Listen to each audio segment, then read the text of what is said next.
Hello students, कैसे हैं आप सब। मैं आपकी हिंदी अध्यापिका आद्या मैम जुड़ चुकी हूँ आपके साथ फिर से मैग्नेट ब्रेन्स पे, जहां आपको मिलता है हाई क्वालिटी एजुकेशन, वो भी फ्री ऑफ कॉस्ट में। किंडरगार्टन से लेकर क्लास 12 तक इंग्लिश मीडियम स्टूडेंट्स के लिए एंड 6 से लेकर के 12 तक हिंदी मीडियम स्टूडेंट्स के लिए। फिर आप सीबीएसई बोर्ड से हो, यूपी बोर्ड से हो, एमपी बोर्ड से हो, बिहार बोर्ड से हो या फिर राजस्थान बोर्ड से हो, भाई हमारे पास आपके सभी कोर्सेज कवर कराते हुए हम पूरी टीम हमारी मैग्नेट ब्रेन्स की आती है। और आपको किसी भी प्रकार से पढ़ाई को लेकर दिक्कत नहीं होनी चाहिए, क्योंकि मैग्नेट ब्रेन्स आपके लिए हमेशा अवेलेबल है। अगर आपको ई बुक या फिर ई नोट्स चाहिए तो लिंक डिस्क्रिप्शन में है, जल्दी से ओपन कर ले एंड गो थ्रू कर ले। अभी तक बच्चों, अब हम हिंदी की बात करें अगर, तो हिंदी में हमारे जो गाड़ी है वो पार्ट 7 पे जो हमने जलाते चलो कविता है वो आके खत्म हो चुकी है, और ये जो है पार्ट 7 की एनसीईआरटी सॉल्यूशन है। ठीक है, तो यहाँ पे ये पूरा वीडियो में हमने क्या करने वाले हैं बच्चों, हम लोग करेंगे इस पार्ट की जो व्याख्या है, व्याख्या के बाद जो एनसीईआरटी सॉल्यूशंस हैं, ठीक है, जितने भी प्रश्नोत्तर है उसको। और अगर आपने अभी तक व्याख्या वाला वीडियो नहीं देखा है तो बच्चों एक बार जरूर जाके देख लेना, क्योंकि जब आपको एक बार व्याख्या पता होगी फिर आप एनसीईआरटी सॉल्यूशंस को और अच्छे से कर पाएंगे। चलिए चलते हैं आगे। पहला प्रश्न मेरी समझ से, नीचे दिए गए प्रश्नों का सटीक उत्तर कौन सा है, उसके सामने सही का निशान बनाइए। ठीक है, पहला प्रश्न क्या दे रहा है, निम्नलिखित में से कौन सी बात इस कविता में मुख्य रूप से कही गई है।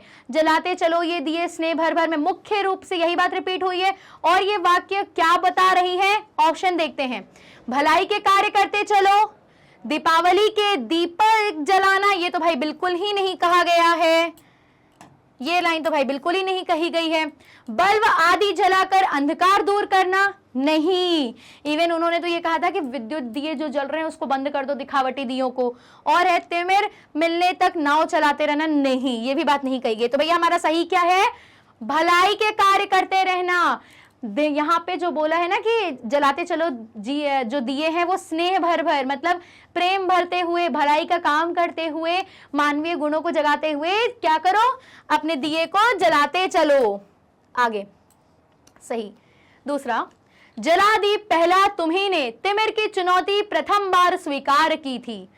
यह वाक्य किससे कहा गया है बच्चों। अगर आपको याद हो, व्याख्या वाला वीडियो आपने देखा हो तो मैंने बताया था कि जो हमारे लेखक हैं वो मनुष्यों को जगा रहे थे, जैसे कि जामवंत जी ने हनुमान जी को जगाया था, उनकी शक्ति जगाई थी। वैसे ही यहाँ पर जो हमारे कवि हैं, बेसिकली सॉरी लेखक नहीं कवि हैं, वो क्या कर रहे हैं, वो जगाए हैं किसको, मनुष्यों को, कि जला दी पहला तुम्ही ने, तिमिर की चुनौती प्रथम बार स्वीकार की थी। तुम ही थे वो जिसने पहली बार दीप जला करके चुनौती स्वीकार की थी।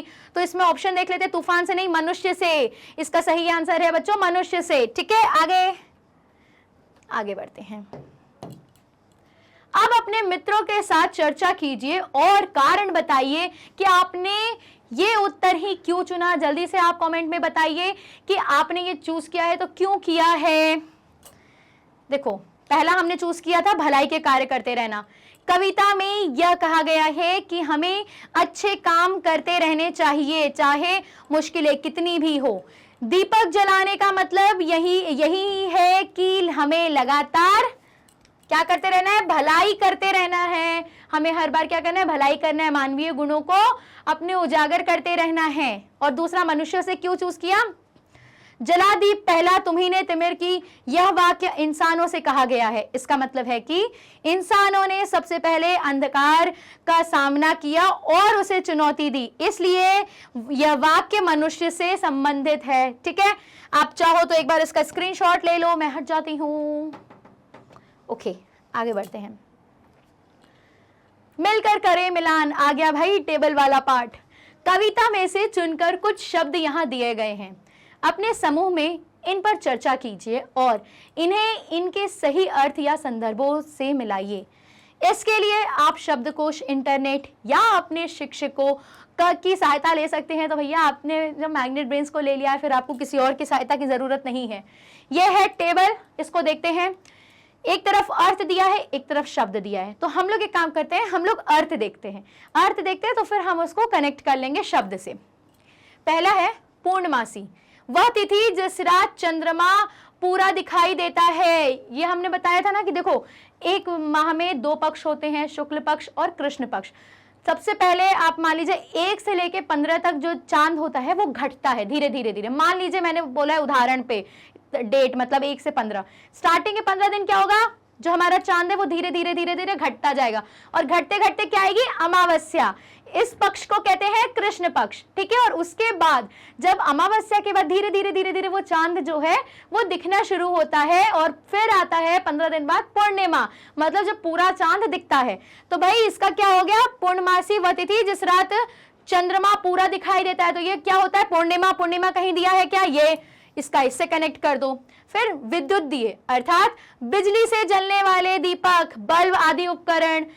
विद्युत दिए का मैंने बताया था ना, वो वाले जो मतलब बिजली, विद्युत कहते हैं बिजली को, ठीक है। तो बिजली से जलने वाले कौन से दिए हैं, विद्युत दिए दिए हैं, ये इससे कनेक्ट कर दो।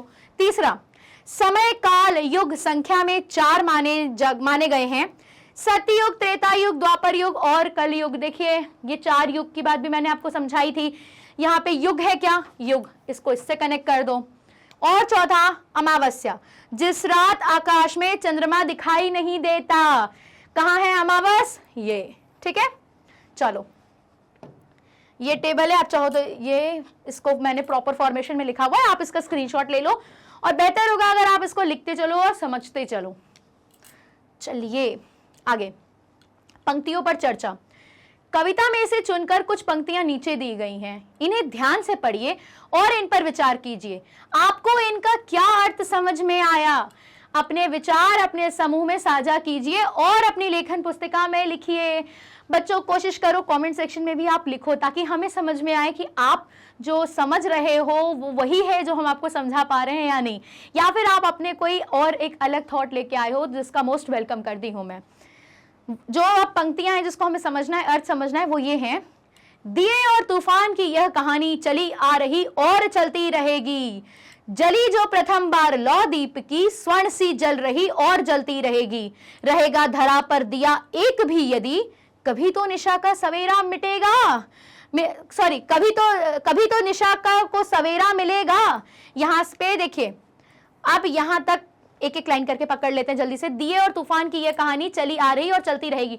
बच्चों यहाँ पे जो है ये संघर्ष से है, संघर्ष मतलब एक दिया जो है तूफान में जब आता है, जब हवा आती है तो उसको बुझाने की कोशिश करती है, लेकिन वो दिया जलने की पूर्णतः कोशिश करता है, हवा से लड़ाई करता है। आपने देखा है, जैसे मान लो ये दिया है और इस पे ये जो इसकी लौ है वो हवा के अनुसार हिलती रहती है, वो हवा से लड़ने की कोशिश करती है, ऐसा प्रतीत होता है। तो भैया यहाँ पे दिया क्या है, एक तरह से मतलब संघर्ष की और एक सफलता की कहानी है। ये दोनों कौन सी, दिए और तूफान की कहानी कैसी है, संघर्ष की और सफलता की कहानी है, जो बरसों से चली आ रही, बहुत पहले से ये जो लड़ाई है चली आ रही है और आगे भी चलती रहेगी।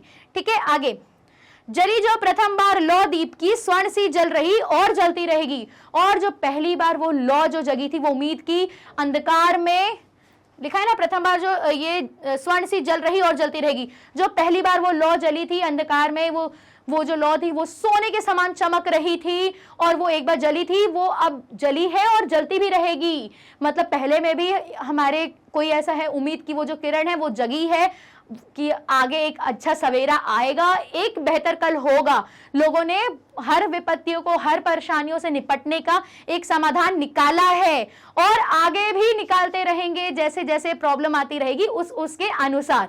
आगे, रहेगा धरा पर दिया एक भी यदि, कभी तो निशा को सवेरा मिलेगा। मतलब कभी भी ऐसा, मतलब कि ये कह रहा है कि अगर एक भी दिया, एक भी इंसान के अंदर इंसानियत बची रहेगी, प्रेम रहेगा, उनके अपनापन रहेगा, तो भैया कभी ना कभी उसके उपदेशों से और लोगों को भी प्रभावित, मतलब और भी जो लोग हैं उससे प्रभावित होंगे और उनके उपदेशों को आचरण करके कहीं ना कहीं कभी तो ऐसा होगा कि हमें पूर्णतः अच्छा सवेरा मिलेगा। हमारा जो अंधकार है, जो विपत्ति चल रही है, उससे हम कम अप होंगे। जैसे मैंने आपको एग्जाम्पल दिया था कि हमारा जो इससे पहले पार्ट है ना, हार की जीत में था ना बच्चों, वो जो दिया है, उम्मीद का जो दिया है, वो है हमारे बाबा भारती और वो तूफान है खड़क सिंह। वो एक दिया जो जला है स्वर्ण सा, कौन, बाबा भारती के विचार, उन्होंने क्या किया, जो खड़क सिंह तूफान के समान है उसको भी अंत में परिवर्तित कर दिया, उनके विचार परिवर्तित कर दिए, तभी उन्होंने घोड़ा लाके रख दिया और उसके पास से पश्चाताप के आंसू गिरवा दिए। तो वो एक दिया था ना, वो एक दिया के चक्कर में दूसरा जो तूफान था वो भी एक दिया बन गया, है कि नहीं। यहाँ पे वही बात कही गई है। आप अगर चाहो तो इसकी यहाँ पे शाब्दिक तरीके से ये व्याख्या लिखी हुई है, आप इसका स्क्रीनशॉट ले लो, मैं पढ़ देती हूं। इस कविता में कवि यह कहना चाहते हैं कि जीवन में संघर्ष और सफलता की कहानी हमेशा चलती आ रही, जैसे दिया और तूफान के बीच का संघर्ष चलता आ रहा है, वैसे ही जीवन में कठिनाइयां आती हैं, लेकिन हमें हिम्मत नहीं हारनी चाहिए। हमको कभी क्या करना है, हिम्मत नहीं हारना चाहिए। अगर एक भी दिया जलता रहेगा तो अंधकार में भी रोशनी बनी रहेगी। इसी तरह अगर एक भी व्यक्ति प्रेम, त्याग और ज्ञान का संदेश फैलाता रहेगा तो मानवता और अच्छाइयां भी हमेशा बनी रहेंगी।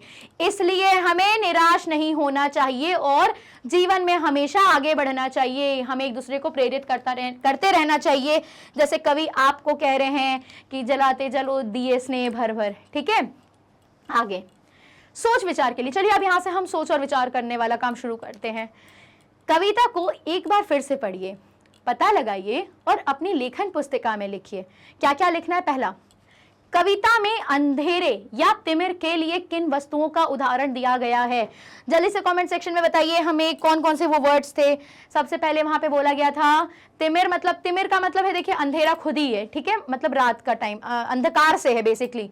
अमावस बोला गया है, पूर्णतः रात होती है, अंधेरे की रात। फिर निशा मतलब रात का जो समय होता है, रात के जो अंधेरा होता है उसको निशा कहते हैं। तिमिर की सरिता बोला गया है, मतलब अंधकार की वो जो सरिता मतलब नदी से उसकी तुलना की गई, उदाहरण दिया है।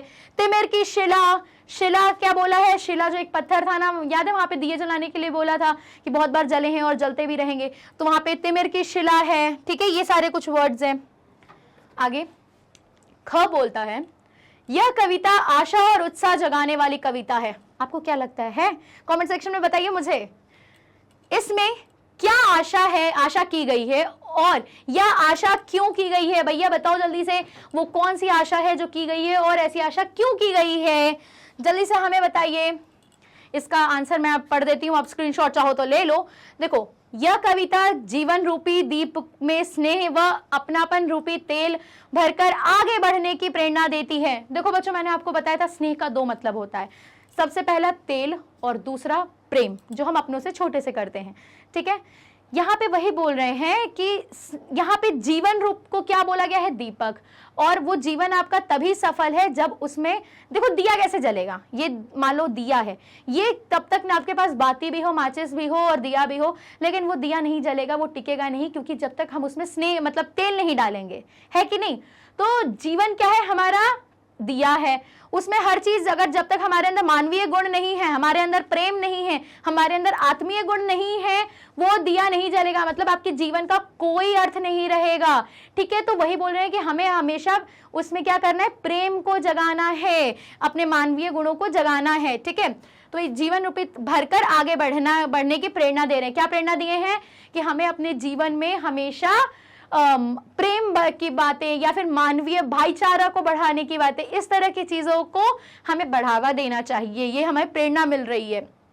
यह हमें निराशा में भी आशा की किरण दिखाती है, यह हमें निराशा में भी आशा की किरण दिखाती है। कैसे? वो बोलते हैं कि भाई ये जो है, कई बार ऐसा होता है कि हमारे साथ विपत्ति आती है, लेकिन फिर भी वो जो दिया है वो जलता है और जलता रहेगा। अगर एक भी, भले चारों ओर, मैं मानती हूँ चारों ओर अंधकार है, मतलब तमाम तरीके के दिए बुझ चुके हैं, लेकिन फिर भी एक भी दिया अगर धरा पर है तो वो हमेशा जला है और जलता रहेगा। आगे भी वो एक दिए से ही कई सारे दिए जग जाते हैं, कई सारे लोग उसको देख के समझते हैं। जैसे आप लोग आज देखते हो ना कि भाई वो इतना आगे बढ़ गया, मान लीजिए आप देखते हो कि भाई बिजनेस में वो इतना आगे पहुंच गया, अब आप उनकी वीडियोस देख रहे हो, आप कैसे कैसे वो मेहनत किए, क्या क्या चीजें किए, तो आप भी वो चीज कहीं ना कहीं अडेप्ट करने की कोशिश करते हो। यहाँ पे वही कह रहे हैं कि एक से भी मतलब आपको उन्होंने क्या किया, उत्साह दिया, आपके अंदर प्रेरणा भर दी। आगे, और महापुरुषों के रास्ते पर चलने के लिए भी प्रोत्साहित करती है। ये कविता आपको महापुरुषों के रास्ते पर चलने के लिए उत्साहित करती है। जैसे कि पहले के जमाने में लोग जो बहुत अच्छा कर गए, वो भी जो है अब हमें मतलब वो उसी रास्तों पे हमें और भी आगे चलते रहना है। जैसे कि अब आप उदाहरण के तौर पे ले लो स्वामी विवेकानंद को, भाई वो महापुरुष हैं, उनके आदर्शों पे हम आज भी चलते आ रहे हैं, ठीक है। तो यहाँ पे वही बात कही गई है। आगे, प्रेम और सद्भावना से जीवन को खुशहाल बनाने का संदेश देती है, जिससे नई पीढ़ी प्रेरित होकर एक बेहतर भविष्य की नींव रख सके। मतलब भाई ये जो कविता है हमें क्यों है, ये प्रश्न था ना कि इससे क्या आशा की गई है, क्यों हमें ऐसा दिया है और ये क्यों दिया गया है। तो क्यों का तो इन्होंने भाई कारण बताया, इसलिए क्योंकि हमारे जो आने वाली जो जनरेशन है, नई पीढ़ी, मतलब आप लोग प्रेरित हो सको और एक बेहतर भविष्य की नींव रख सको। आने वाली जो पीढ़ी है वो इन सब चीज़ों से प्रेरित हो सके। पहले के ज़माने में हमारे कैसे होते थे, हमारे महापुरुष कैसे थे, उन सबके उपदेशों को सुनो, समझो और उस चीज़ को क्या करो, अपने जीवन में उतारो, ताकि हम एक बेहतर भविष्य की ओर जाएं।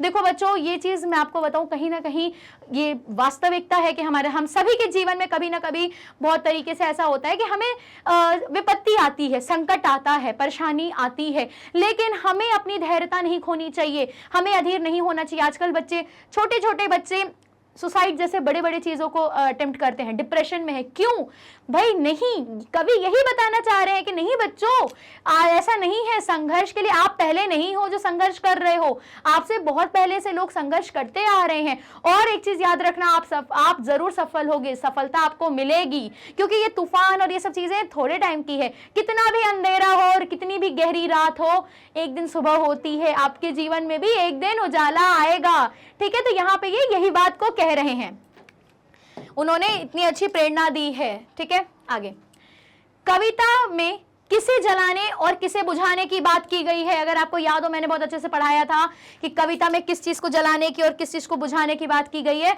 तो बच्चों देखो, कविता में कहा गया है कि हमें प्रेम और स्नेह से भरे दीपक को जलाना चाहिए और बिना स्नेह वाले बनावटी मतलब नकली दिए को बुझा देना चाहिए। यहाँ पे किसकी बात हुई थी? विद्युत दिए की। जो दिखावटी दिया है, जो हम ऊपरी आवरण करके केवल दिखावा कर रहे हैं, हमें उसको त्याग देना चाहिए, उसको छोड़ देना चाहिए और वास्तविकता में प्रेम के मानवीय गुणों से जो भरे हुआ दिया है उसको जलाना चाहिए। इससे हमारे जीवन और दुनिया एक बेहतर बनेगी। मतलब हमें दिखावटी की दुनिया से दूर होके हम एक बेहतर कल की ओर बढ़ेंगे, हम ओरिजिनल रहेंगे, हम अपनी संस्कृति को लेकर चलने वाले हैं, ठीक है। आगे,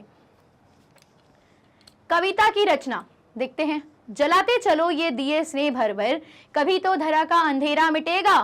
इन पंक्तियों में आपने अपने शिक्षक के साथ मिलकर लय सहित गाने या बोलने का प्रयास कीजिए। आप हाथों से ताल भी दे सकते हैं। भैया अब इसको गाने की बात आई है, चलिए देखते हैं आगे।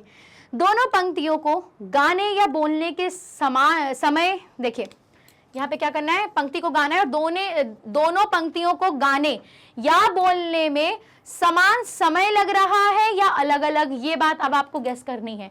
तो बच्चों देखो, ये दो पंक्ति दी है, इसको हमें गाना है या फिर बोलना है। तो अब क्या करना है, चलो पहले बोल के देख लेते हैं, फिर गा के देख लेते हैं। जलाते चलो ये दिए स्नेह भर भर, कभी तो धरा का अंधेरा मिटेगा।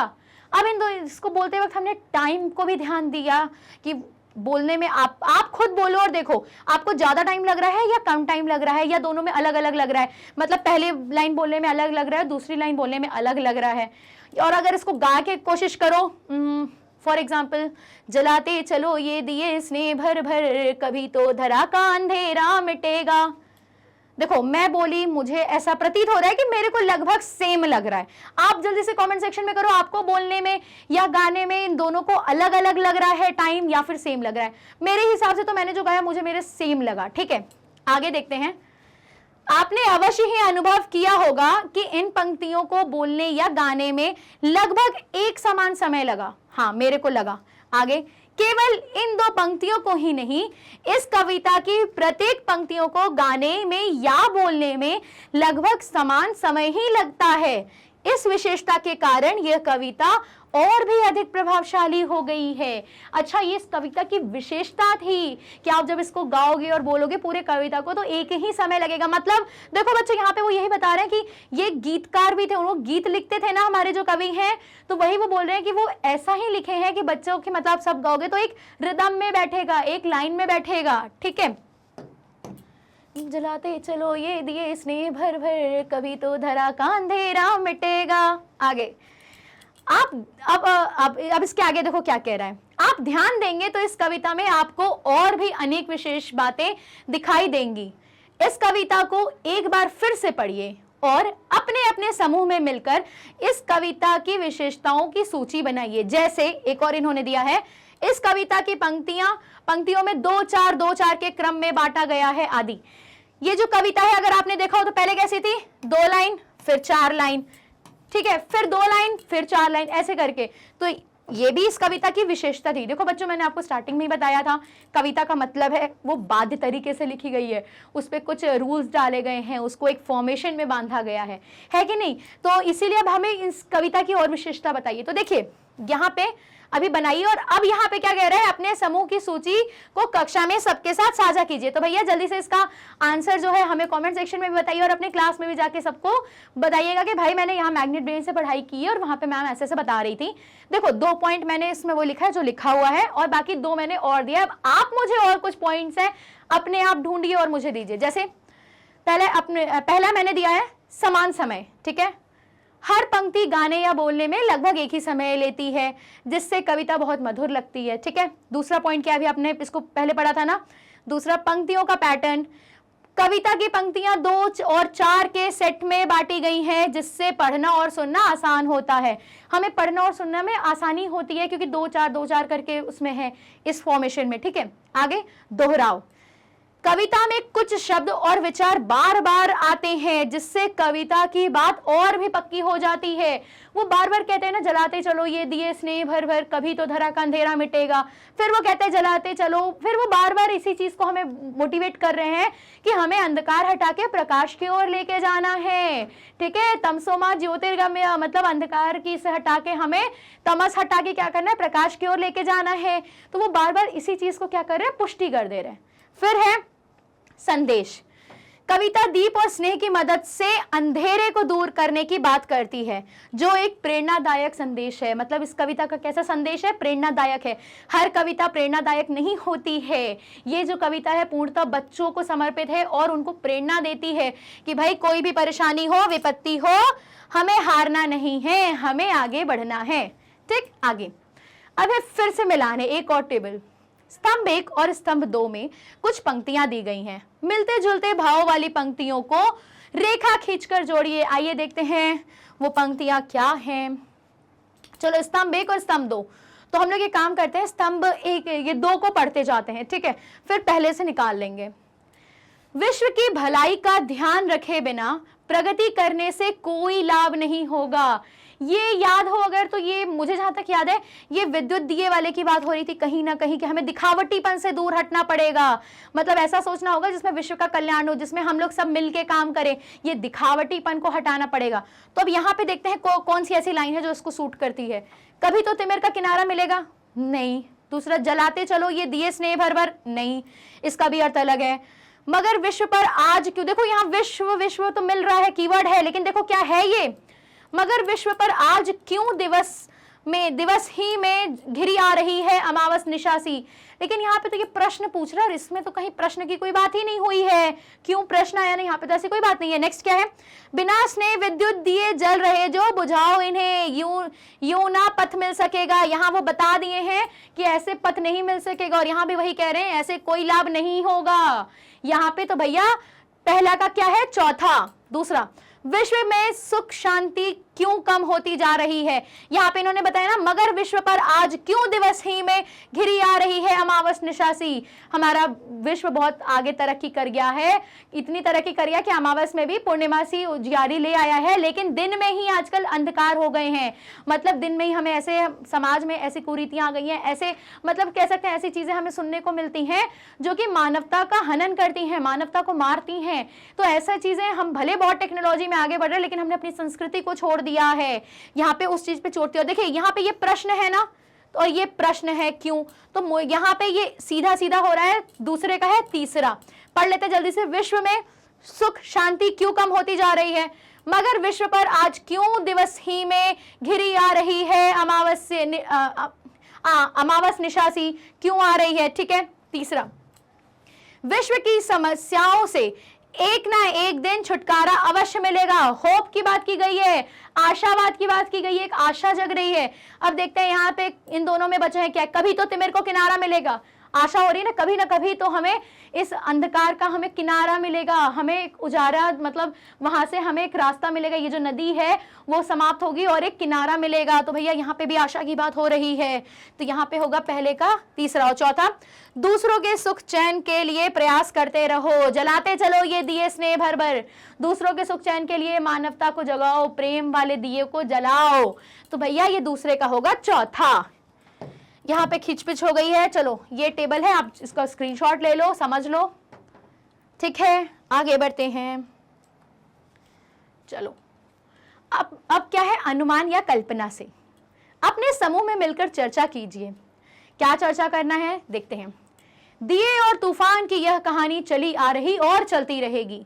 दीपक और तूफान की यह कौन सी कहानी हो सकती है जो सदा से चली आ रही है? जल्दी से बताओ बच्चों, ये कौन सी कहानी है जो हमेशा से चली आ रही है और चलती रहेगी? मैंने उसमें भी आपको व्याख्या की थी। ये बच्चों ये जो है ये एक संघर्ष की कहानी है और सफलता की कहानी है। यहाँ पे देखो दीपक जो है एक प्रतीकात्मक है। अब इसको मैंने इस तरह से बांटा हुआ है, आप इसको समझ लेना। पहले दीपक का अर्थ क्या है, ठीक है। दीपक और तूफान की कहानी का अर्थ, यहाँ पे दीपक का अर्थ क्या है, प्रेम और मानवता का। ये जो दीपक है किसका है, प्रेम का और मानवता का है। प्रेम, करुणा, स्नेह और मानवता का प्रतीक है और सकारात्मकता, अच्छाई और निस्वार्थ सेवा का प्रतिनिधित्व है। यहाँ पे किस किस का है, सकारात्मकता, अच्छाई और निस्वार्थ सेवा, मतलब हम दूसरों के लिए बिना स्वार्थ के जो सेवा कर रहे हैं उसका ये प्रतीकात्मक है, ठीक है। उसको ये कह सकते हैं रिप्रेजेंट कर रहा है। प्रतिनिधित्व का मतलब होता है रिप्रेजेंट करना, ठीक है। और फिर तूफान का क्या अर्थ है यहाँ पे समझते हैं, कठिनाइयां, संघर्ष। देखो कठिनाइयां हैं, संघर्ष है, विपत्तियां हैं जो मानवता को समाप्त करने की कोशिश करती हैं। वो परेशानियां यहाँ देखो, तूफान क्या करता है, दिए को क्या करता है, बुझाने की कोशिश करता है, समाप्त करने की। तो यहाँ पे जो हमारी कठिनाइयां हैं, संघर्ष है, विपत्तियां हैं, वो मानवता को खत्म कर देती हैं। आप आजकल न्यूज में सुने हैं बहुत सारे ऐसे कांड होते हैं जो कि मानवता को मार रहे हैं, लड़कियां सेफ नहीं है। तो ये मानवता का हनन है कि नहीं? कहीं ना कहीं हम अपने मानवता को ही खत्म कर दिए हैं और दरिंदगी को बढ़ावा दे दिए हैं। आगे और एक चीज, अब देखो यहाँ पे भी मैंने इसको दो पार्ट में किया, ये पॉइंट अलग सा है, आपको कहीं और नहीं मिलेगा, मैं इसलिए आपको समझा दे रही हूँ। तूफान भी दो तरह के हैं, एक बाह्य तूफान की बात हो रही है और एक आंतरिक तूफान की। देखो बाहरी तूफान कैसा होता है, युद्ध और आपदा, हम दो देश आपस में लड़ रहे हैं। देखो कभी भी युद्ध होता है, एक दो पार्टी होती है, एक जीतेगी एक हारेगी, है कि नहीं? लेकिन यकीन मानो कोई भी जीते कोई भी हारे, हारता हमारा मनुष्य है, मनुष्यता हारती है, मानव धर्म हारता है। कोई जीतता कोई और हारने से ज्यादा सबसे बड़ा नुकसान किसका होता है, मानव धर्म का। क्योंकि ये वाली पार्टी भी हमारी ही है, मानवता की है, और वो वाली जो लड़ रही है वो भी पार्टी हमारी मानव की ही है। मानवता का हनन होता है। इसीलिए ये तूफान जो है, बाहरी तूफान क्या क्या है, युद्ध हो गई, आपदा हो गई, आपदा का मतलब डिजास्टर्स, ठीक है। और आंतरिक तूफान जैसे भय, घृणा रूप में तूफान का आना। जैसे हमें एक दूसरे से, मान लो अब यहाँ पे मैं उदाहरण लूं आपको, आपने किसी अपने दोस्त को पैसे दिए, ठीक है, उसको जरूरत थी, आपको उस पर दया आ गई और आपने उसको पैसे दे दिए। अब वो आपसे पैसे नहीं लौटा रहा है और कह रहा है कैसे पैसे, वो भूल गया। अब आपको फिर अगर मान लो कभी और आपके किसी और दोस्त को जरूरत पड़ेगी तो आपके मन में वो तूफान आ गया है घृणा का, आप किसी और पे भरोसा नहीं करोगे, विश्वासघात हो चुका है। इसीलिए वो जो है यहाँ पे उस तूफान की भी बात की गई है कि आंतरिक रूप से भी तूफान आता है जो मानवता को हनन कर देता है।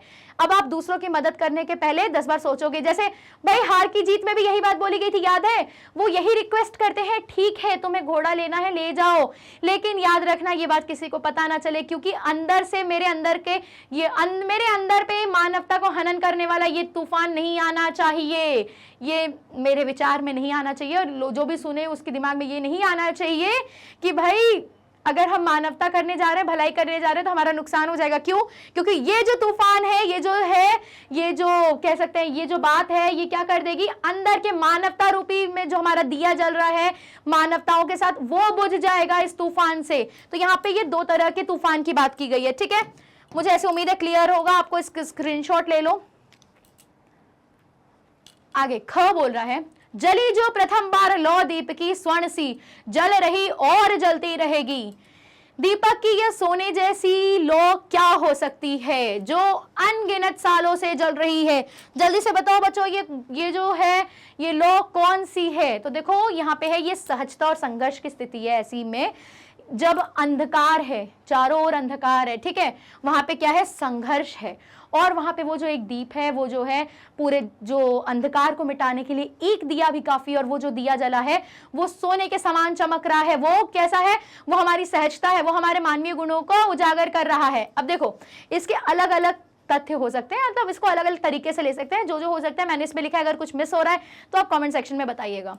संघर्ष के बावजूद मानवता और अच्छाई का बने रहना, ये वो सोने सी लौ है जो चली आ रही है और अब आगे भी चलती रहेगी। कितना भी संघर्ष हो, कितनी भी परेशानी हो, हमारी मानवता और अच्छाई बनी हुई है। आज भी समाज में चारों ओर अच्छे लोग हैं, ठीक है। प्रेम, सत्य और अच्छाई का मार्ग कठिन है। किस किस का प्रेम, सत्य और अच्छाई का जो मार्ग है वो कठिन है, लेकिन दृढ़ता जरूरी है, अपने अंदर दृढ़ता जरूरी है। और वही जो है वो जो लौ है दृढ़ता की, वो लौ है जो सोने सी है, चमक रही और चमकती रहेगी। दीपक का जलना यह संकेत करता है कि प्रेम की रोशनी बुझने वाली नहीं है। दीपक का जलना क्या है, ये क्या संकेत करता है कि वो जो प्रेम की रोशनी है वो जलने वाली नहीं है, वो चलती आ रही है और आगे भी चलती रहेगी। कठिनाइयों के बावजूद सकारात्मकता और मानवता की ज्योति को जलाए रखना, ठीक है। कोई भी परिस्थिति हो, अपने अंदर सकारात्मकता और मानवता की ज्योति जलाए रखना, ये है हमारा इस दिए से के मतलब ये जो दिया है ना, ये सोने से लौ और जलती है और जलती रहेगी उससे, ठीक है। आगे कि जिस अब क्या है शब्द के रूप में, कि जिससे अमावस बने पूर्णिमासी। अमावस का अर्थ अमावस्या है, ठीक है। क्या अर्थ है अमावस का, अमावस्या। इन दोनों शब्दों का अर्थ तो समान है, लेकिन इसके लिखने बोलने में थोड़ा सा अंतर है। ऐसे ही कुछ और शब्द नीचे दिए गए हैं, इससे मिलते जुलते दूसरे शब्द कविता से खोजकर लिखिए। ऐसे ही कुछ अन्य शब्द आपस में चर्चा करके खोजिए और लिखिए। चलिए, ये कुछ वर्ड्स दिए हैं और हमें इन शब्दों का क्या करना है, इससे मिलता हुआ आंसर लिखना है। चलो, पहला वर्ड है दिया। दिया को हम क्या बोलते हैं, दीप, ठीक है, कविता में प्रयोग भी हुआ है ना। दूसरा है उजेला। अच्छा देखिए, कविता में हमने उजेला शब्द देखा है, लेकिन इसका अर्थ क्या है, आम बोलचाल की भाषा में हम इसको क्या बोलते हैं, उजाला, ठीक है। फिर अनगिन, और इसका आएगा अनगिनत। देख रहे हो बच्चों, दोनों में केवल थोड़े थोड़े एक एक वर्णों का अंतर है, केवल वर्णों के हेर फेर है। तो एक से क्या होता है, जब हम बोलते हैं तो उसको हमें देखने में और पढ़ने में अच्छा लगता है। अनगिन तारे, अनगिनत तारे, समझ रहे, तो थोड़ा बहुत अंतर हो जाता है। धरा, धरा का अर्थ है बच्चों धरती, धरती माँ। फिर है सील, सील कहते हैं शिला को, ठीक है। यहां तक क्लियर है। और भी ऐसे कौन कौन से शब्द हैं, जरा आप सोचिएगा और अपनी पुस्तिका में जरूर लिखिएगा। आगे बढ़ते हैं, अर्थ की बात करते हैं। अब यहाँ पे जलाते चलो ये दिए स्नेह भर भर, इन पंक्ति में चलो के स्थान पर रहो शब्द रखकर पढ़िए। इस कविता के बदलने से पंक्ति के अर्थ में क्या अंतर आ रहा है, अपने समूह में चर्चा कीजिए। ये जो यहाँ पे चलो शब्द है, इसकी जगह अगर हम क्या रख दें, रहो, रहो रखते हैं, तो कविता में क्या क्या अंतर आता है, जल्दी से देखते हैं। ये चीज मैंने इसको टेबल बना दी है, अब आप समझो। चलो, चलो में आता है जलाते चलो, ये पहले इसको पढ़ लेते हैं ऊपर में। जलाते चलो ये दिए स्नेह भर भर, इसको सुनने के बाद आपके दिमाग में क्या आया, और अब यही सुनो, जलाते रहो ये दिए स्नेह भर भर। ये दो अलग अलग वाक्य हो गए, इससे अर्थ भी परिवर्तित हुआ। देखो क्या अंतर आया। सबसे पहला, इसे पढ़ने पर यह लगता है कि हमें दिए जलाते रहना चाहिए, हमें बोला है कि हमें दिए को जलाते रहना चाहिए। और इसमें क्या है, यह पढ़ने पर यह सुझाव होता है कि हमें हमेशा दिए जलाने चाहिए, मतलब हमें ये काम कंटिन्यूएशन में करते रहना चाहिए, और ये कह रहे हैं कि हमें जलाना चाहिए, एक तरह से हमें बताया जा रहा है। दूसरा, चलो से यह समझ आता है कि यह एक क्रिया करने के लिए कहा जा रहा है, यहाँ पे हमें एक्शन करने के लिए बोला जा रहा है। और यहाँ पे क्या है, रहो से यह समझ आता है कि यह एक स्थायी सुझाव है कि दिए जलाते रहने चाहिए। एक तरफ ये एडवाइस हो रही है और एक तरफ क्या है, ये क्रिया करने के लिए कह रहा है, ठीक है। तो मतलब सोचो एक एक वर्ड से कितना अंतर आ जाता है कविता में। आप चाहो तो इसका स्क्रीनशॉट ले लो। अब ख देखते हैं। कविता में प्रत्येक शब्द का अपना विशेष महत्व होता है। यदि वे शब्द बदल दिए जाएं तो कविता का अर्थ भी बदल सकता है और उसकी सुंदरता में भी अंतर आ सकता है। नीचे कुछ पंक्ति दी गई हैं। पंक्तियों के सामने लगभग समान अर्थ वाले कुछ शब्द दिए गए हैं। आप उनमें से वह शब्द चुनिए जो उस पंक्ति में सबसे उपयुक्त हो। तो भैया यहाँ पे देखिए, सबसे पहले पूछा गया है कि यदि वे शब्द बदल दिए जाएं तो वो उसकी सुंदरता में और भी अंतर आ सकता है। ठीक है, तो पहले देख लेते हैं यहाँ पे कि कविता में कैसे, मैंने कुछ उदाहरण के तौर पे लिया है यहाँ पे। आगे बढ़ने उसके बाद टेबल है ना, टेबल वो जो आपके लाइंस है और वो ब्लैंक फिल करना है, उसके पहले कुछ उदाहरण है, इसको आप देख लीजिए तो आपको और अच्छे से समझ आ जाएगा। कविता में हर शब्द का खास महत्व होता है और शब्द बदलने से कविता का संदेश भी बदल जाता है। जैसे सपनों में देखो एक नया संसार की बजाय सपनों में खोजो एक नया संसार करने से कविता के भाव बदल जाएंगे, इससे कविता बदल जाएगी।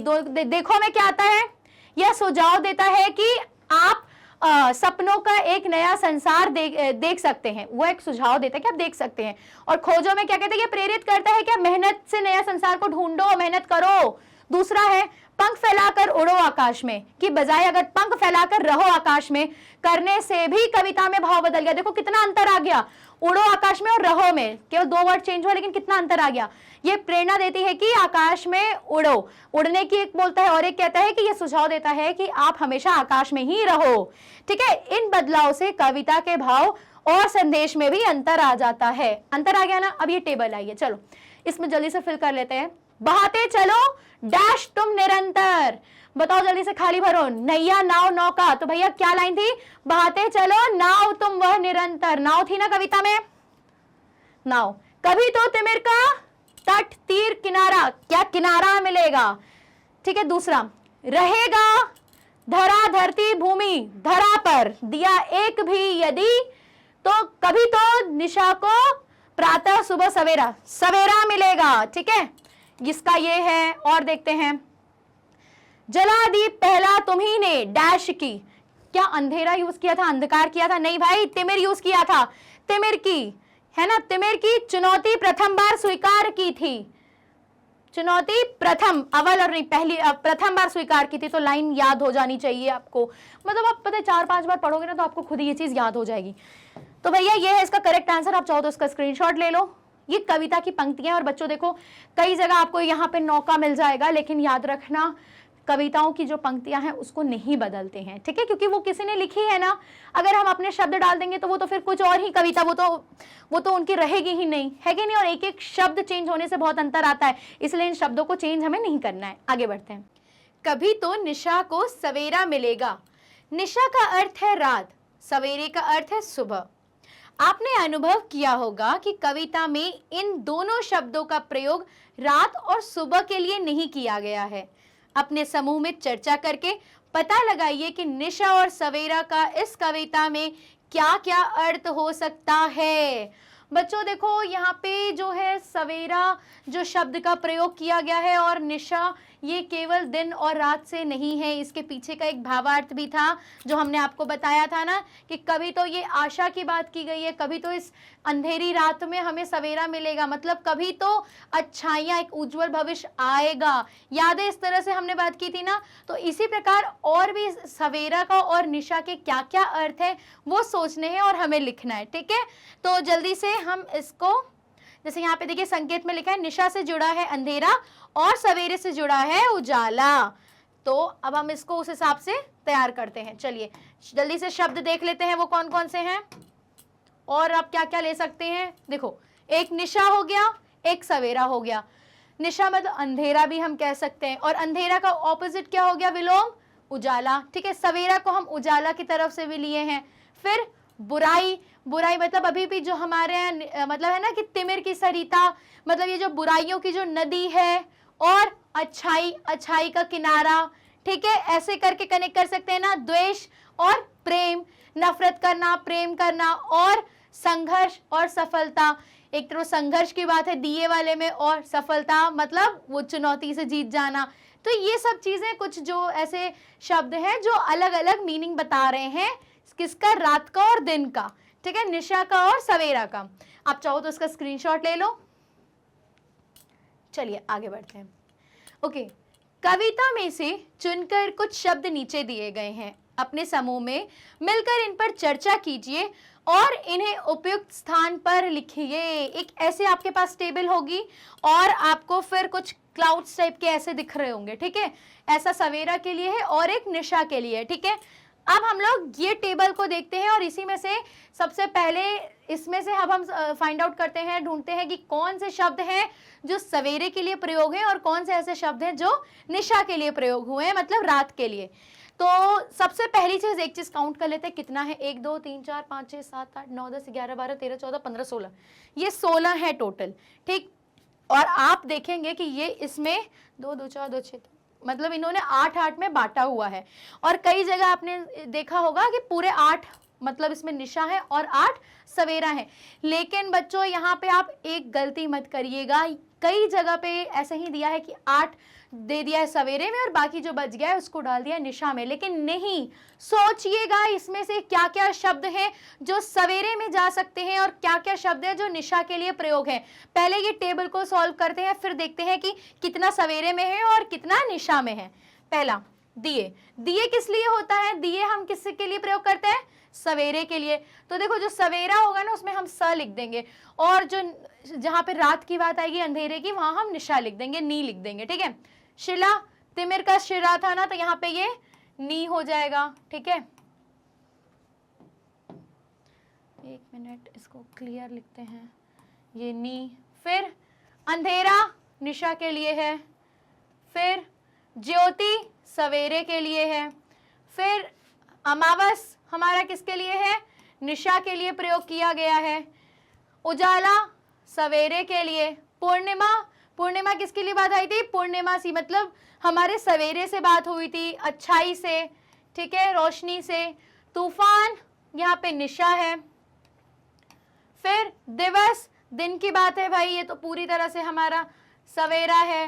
लो, ज्योत की लो थी ना, स्वर्ण सी लो, तो ये भी भाई सवेरे की बात हुई है। तिमिर अंधकार है, तो ये तो भाई ऐसे ही निशा होगी। फिर स्वर्ण, स्वर्ण मतलब सोना, ये भी हमारे सवेरे की बात है। नाव, नाव एक उम्मीद की बात की गई थी, याद है? तो वो भी हमारा उम्मीद कहाँ पे है? सुबह में, सवेरे में उम्मीद है, ठीक है, तो नाव भी हमारा सवेरा होगा। जलना, जलना क्या है? जलाया गया, मतलब ये भी हमारे सवेरे की बात है, उजाला हो गया। बुझना, बुझना नेगेटिव वर्ड है, इसलिए ये क्या हो गया? निशा हो गया। और किनारा, किनारा किसका? ये भी एक सवेरे की बात है, क्योंकि किनारा एक होप है। तिमिर की सरिता का किनारा है, तो तिमिर की जो सरिता है वो अंधकार है, लेकिन किनारा जो है वो क्या है? हमारा सवेरा। अब एक चीज समझो, यहां पे कितने सवेरे हैं वो गिन लेते हैं। 1 2 3 4 5 6 7 8 9 10। यहाँ पे जो हमारा, यहाँ पे जो सवेरा के लिए प्रयोग किया गया है वो कितने हैं बच्चों? टोटल 10। और जरा देख लेते हैं रात के लिए जो प्रयोग किए गए हैं उनको। 1 2 3 4 5 6, कितने? 6। किसके लिए? निशा के लिए।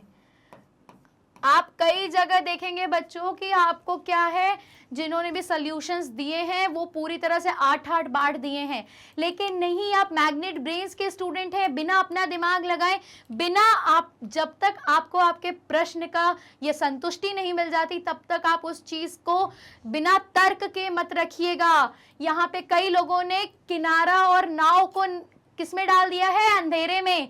नहीं, सरिता थी, वो थी तिमिर की, अंधकार की नदी थी, ठीक है। और किनारा हमेशा एक पॉजिटिव एस्पेक्ट है, ये आपको एक पॉजिटिविटी दिखा रहा है, सकारात्मकता दिखा रहा है, इसलिए किनारा हमारा किसके लिए होगा? सुबह में प्रयोग होगा, सवेरे के लिए।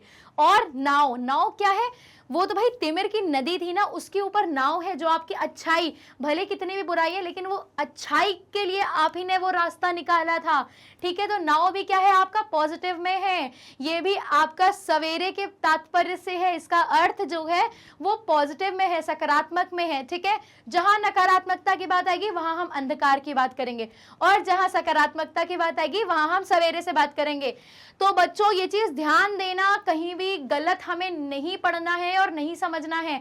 बहुत अच्छे से जब तक कोई चीज आपको नहीं समझ आ जाए आप उसको ही मतलब फॉलो करना, जो आपको लग रहा है ये सही है, आपके पास उसका वैलिड रीजन है, ठीक है। तो यहाँ पे बच्चों 10 थे हमारे सवेरे के लिए और 6 हैं हमारे निशा के लिए। अब यहाँ पे देखो 2 2 4 2 6 2 8, ये तो केवल 8 है, लेकिन बाकी 2 और बना लो। देखो अब सवेरे के लिए क्या क्या शब्दों का प्रयोग किया गया है बच्चों, दिवस, पूर्णिमा, ज्योति, लो, दिए, जलना, स्वर्ण, उजेला और किनारा। एक और कौन सा शब्द है जो मिस हो रहा है, जल्दी से बताइए, नाव। चलो उसको भी यहाँ पे बना के लिख लो, नाव। और अब इसका स्क्रीनशॉट ले लो आप लोग। चलो मैं किनारे हो जाती हूँ, आगे बढ़ते हैं। अब देखो बहुत जेन्युइन सी बात है, 18 टोटल 16 थे, 16 में 10 यहाँ चले गए हैं, तो अब निशा के लिए कितने बचे, 6, और इसके पास बादल कितने हैं, 8। तो 2 और बादलों को छोड़ देना, अपने मन से कुछ शब्द ढूंढो कविता में, और क्या क्या है या और क्या हो सकते हैं उनको लिख दो। निशा के लिए क्या है, अंधेरा, शिला, अमावस, तूफान, तिमिर और बुझना। और अगर चाहो तो सरिता लिख सकते हो। और भी देखो कौन कौन से वो शब्द हैं जो कि हम रात्रि के लिए या फिर निशा के लिए प्रयोग कर सकते हैं। आगे बढ़ते हैं, आप चाहो तो एक बार इसका भी स्क्रीनशॉट ले लो। चलिए अपने समूह में मिलकर निशा और सवेरा के लिए कुछ और शब्द सोचिए और लिखिए। अब क्या करना है, देखिए वही काम इन्होंने कह दिया कि अब आप ऐसे और भी शब्द सोचिए जो कि निशा और सवेरा की तरह ही हैं। संकेत नीचे दिए गए चित्र देखिए और इन पर विचार कीजिए। आइए अब हमें क्या करना है, इन पे विचार करना है। तो ये एक नॉर्मल डिस्कशन करते हैं, इस पे क्या हो सकता है। ऐसे शब्द हमें ढूंढने हैं जो एक इस तस्वीर को दिखाए और एक इस तस्वीर को दिखाए। मतलब देखो एक तरफ काम अच्छा हो रहा है, ये सफलता है, और ये कहीं ना कहीं संघर्ष है। तो अब ऐसे शब्द ढूंढिए। तो इसके लिए हम क्या बोल सकते हैं, यहाँ पे चोटियों पर कह सकते हैं ना, हौसलों का परचम लहराया।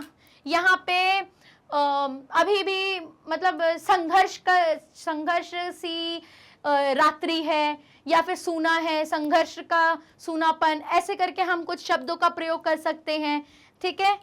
नेक्स्ट इमेज और क्या है, यहाँ पे ये धुंधली रात और स्पष्ट सवेरा, दोनों में हम कर सकते हैं ना, पॉजिटिव और नेगेटिव दिख रहा है।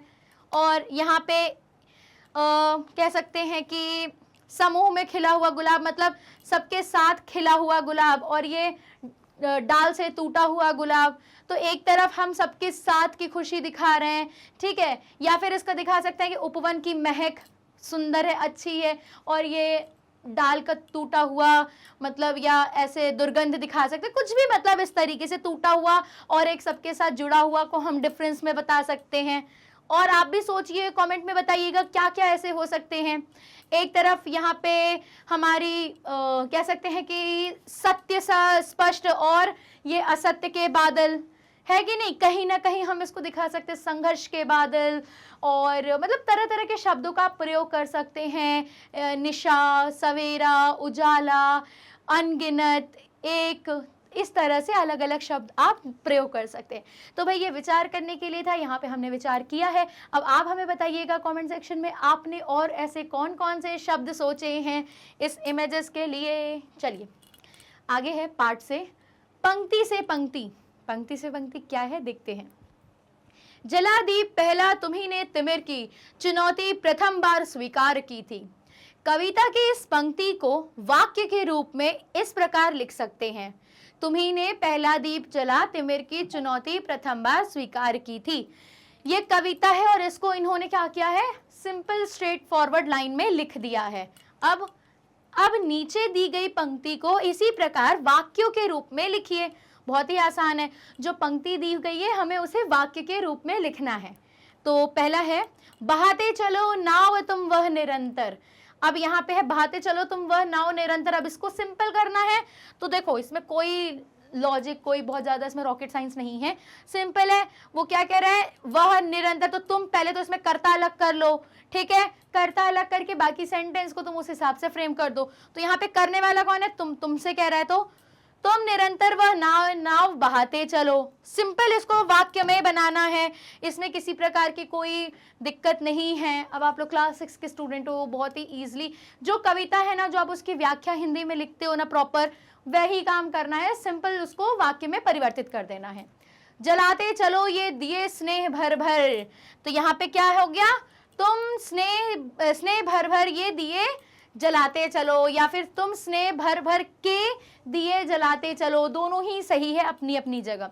फिर बुझाओ इन्हें यूं ना पथ मिल सकेगा, यहाँ पे वो आदेश दे रहे हैं ना, बुझाओ इन्हें यूं ना पथ मिल सकेगा, तो वहां पे इसी प्रकार बोल दो इन्हें बुझा दो। मतलब देखो यहाँ पे उन्होंने आदेश दिया है ना, एक तरह से करने को कह रहे हैं, क्रिया करने को कह रहे हैं, तो यहाँ पर भी जो आप उसको कन्वर्ट कर रहे हो उस वाक्य में, वो भी ऐसे ही होना चाहिए कि उसमें भी यही हमें प्रतीत हो कि हमें आदेश मिल रहा है, ठीक है, क्रिया करने के लिए हमें उत्साहित किया जा रहा है। इन्हें बुझा दो वरना रास्ता नहीं मिलेगा, ठीक है, इन्हें बुझा दो हमें बोला जा रहा है। अब मगर विश्व पर आज क्यों दिवस ही में घिरी आ रही है अमावस निशासी, ठीक है, तो इसका क्या हो जाएगा बच्चों, लेकिन आज दिन में ही अमावस की रात जैसे अंधेरा क्यों आ रहा है। यहाँ पे ये प्रश्न की बात थी ना, तो यहाँ पे भी प्रश्न आएगा, लेकिन यहाँ पे प्रश्नवाचक चिन्ह आएगा, ठीक है, ये कविता थी इसलिए उसको में एंडिंग जो है उसको अलग तरीके से पूर्ण विराम से किया गया है, लेकिन जब हम उसको वाक्य में प्रयोग करेंगे तो हम कैसे, ये क्वेश्चन मार्क जरूर से जरूर लगाना, क्योंकि यहाँ पे ये क्यों बैठा है, ठीक है, जहां पे क्यों आएगा तो ये प्रश्न की बात आ जाएगी। चलो आप इसका स्क्रीनशॉट ले लो। देखो जब हम किसी चीज को किसी चीज में परिवर्तित करते हैं, मतलब कोई भी वाक्य को किसी और कविता के वाक्य को किसी सिंपल वाक्य में या किसी फॉर्म में, तो हमेशा याद रखना जो हम उसको कह रहे हैं उसका तथ्य नहीं मरना चाहिए। अगर हम उसको आज्ञा दे रहे हैं तो वो आज्ञा भी आनी चाहिए, अगर हम प्रश्न पूछ रहे हैं तो वो प्रश्न आना चाहिए। हर चीज में वो मतलब उसका जो मर्म है वाक्य का वो नहीं मरना चाहिए। आगे बढ़ते हैं। सा सी से का प्रयोग, किसका, सा सी से का प्रयोग। चलिए, घिरी आ रही है अमावस निशासी, ये सी पे थोड़ा सा विशेष ध्यान दीजिएगा। स्वर्ण सी जल रही और जलती रहेगी, और यहाँ पे भी सी का प्रयोग किया गया है, ठीक है। इन पंक्तियों में कुछ शब्द नीचे रेखा खींची है, इन पंक्तियों में कुछ शब्दों के नीचे क्या हुई है, रेखा खींची हुई है। इनमें सी शब्द पर ध्यान दीजिए, इनमें क्या करिए, सी शब्द पर ध्यान दीजिए। यहाँ सी शब्द समानता दिखने के लिए प्रयोग किया गया है, मतलब तुलना की गई है किसी दो चीज से, मतलब एक चीज जो हमें दिख रही है हमने उसकी तुलना किसी और चीज से की है जो हमने कभी देखी थी, ठीक है। सा सी से का प्रयोग जब समानता दिखाने के लिए किया जाता है तो इनसे पहले योजक चिन्ह का प्रयोग किया जाता है। देखिए जब हमें कभी किसी भी वाक्य में या हम किसी को किसी चीज से कंपेयर करते हैं, हमने बोला जैसे मोतियों सी लिखावट, हाँ मतलब तुम्हारी लिखावट तो मोतियों सी है, तो भाई वो लिखावट है मतलब उसमें राइटिंग है, और राइटिंग का मतलब उसमें अल्फाबेट्स होंगे या फिर हिंदी वर्णमाला होगी, है कि नहीं, वहां पे तो मोती नहीं है, लेकिन हमने उसकी तुलना किससे की है, मोती से। जैसे मोती सुंदर सुंदर लगते हैं वैसे ही उसके जो अक्षर हैं वो भी सुंदर सुंदर उसने लिखे हुए हैं, तो हमने किसकी तुलना की है, मोतियों से तुलना की है, किसकी, उसकी लिखावट की, ठीक है। तो वहां पे जो हमने किया सी है ना, मोतियों सी के आगे बीच में पहले क्या आएगा, सी के पहले योजक चिन्ह, वो चीजों को जोड़ रहा है, ठीक है। और ये तब प्रयोग करते हैं जब हम सा से सी का जब हम उसकी तुलना किसी और चीज से करते हैं। यहां तक क्लियर है सबको, आगे है। अब आप भी विभिन्न शब्दों के साथ सा सी से का प्रयोग करते हुए अपनी कल्पना से 5 वाक्य अपनी लेखन पुस्तिका में लिखिए।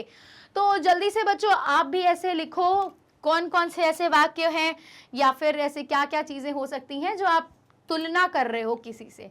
अब यहाँ पे मैंने 3 लिखा है और 2 मैंने छोड़ा है आपके लिए। आप खुद सोचिए, अपने अपने कहते हैं ना कि अपनी क्रिएटिव पावर को और बढ़ाइए, ठीक है।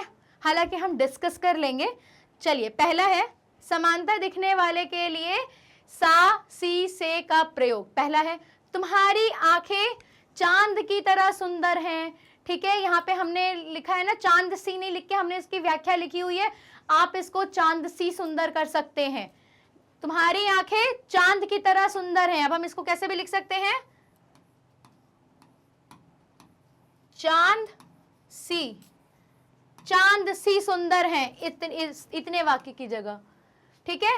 दूसरा, यह फूल गुलाब की तरह खिला है। यह फूल, हमने वो फूल है उसकी तुलना कैसे की है, गुलाब से, क्योंकि गुलाब जब खिलता है ना तो बहुत ही सुंदर लगता है। हालांकि जो हम फूल देख रहे हैं वो फूल हमारा प्रत्यक्ष रूप से गुलाब नहीं है, लेकिन हमने उसकी तुलना की है, वो इतना सुंदर लग रहा है खिलने के बाद कि वो गुलाब की तरह लग रहा है, ठीक है। आगे, यहाँ गुलाब की तरह का भी यहाँ पे गुलाब सी हो जाएगा, ठीक है। गुलाब सा खिला है। फिर उसका मन सागर की तरह गहरा है।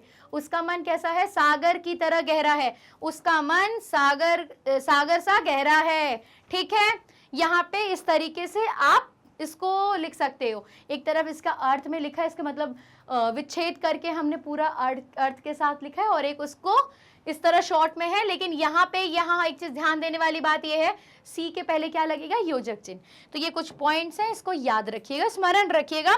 बाकी कोई इसमें बहुत बड़ा रॉकेट साइंस तो है नहीं जो समझ में नहीं आए। हिंदी बहुत ही सरल भाषा है और मैं खुद आपकी आद्या मैम कोशिश कर रही हूँ कि बहुत ही सरलता से आपको हिंदी सिखाऊं।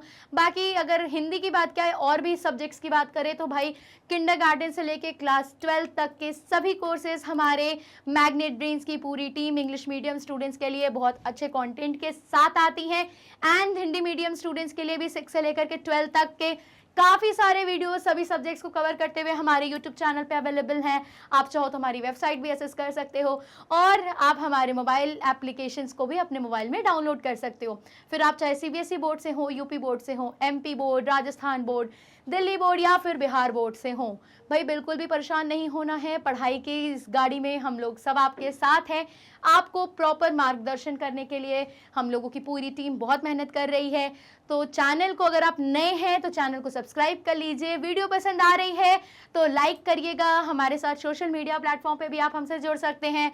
यूट्यूब है, फेसबुक है, ट्विटर है, टेलीग्राम है, आप हमसे ज़रूर जुड़िए। और अगर किसी प्रकार की ई बुक या फिर ई नोट्स चाहिए तो लिंक डिस्क्रिप्शन में है, उसको ओपन कर ले एंड गो थ्रू कर ले। मिलते हैं फिर आपसे अगले पार्ट नेक्स्ट की तरफ, फिर मिलते हैं जल्दी से। जय हिंद की हिंदी।